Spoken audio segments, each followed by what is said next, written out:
السلام عليكم ورحمة الله وبركاته. أعوذ بالله من الشيطان الرجيم. بسم الله الرحمن الرحيم.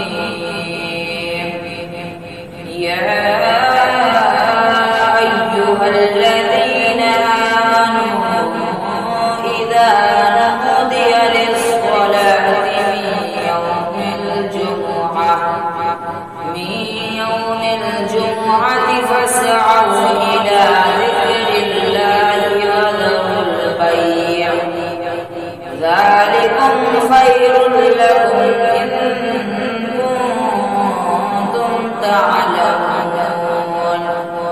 فإذا قضيت الصلاة فانتشروا في الأرض وابتغوا من فضل الله واذكروا الله كثيرا لعلكم تفلحون. وإذا رأوا تجارة أو لهوا انفضوا إليها